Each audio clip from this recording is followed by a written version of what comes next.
Patay tayo dyan. May checkpoint. Ano kaya gagawin ko dito?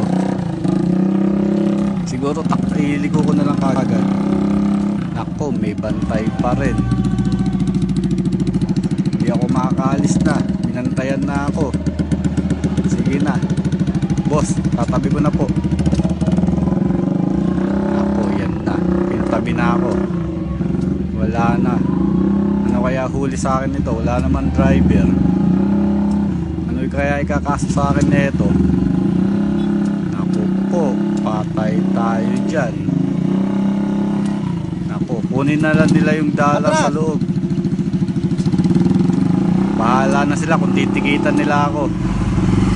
Ayan, pinalibutan na ako ng ano. Checkpoint na talaga. Sa mga gusto makadaog, nasa comment section lang ang link. Alright.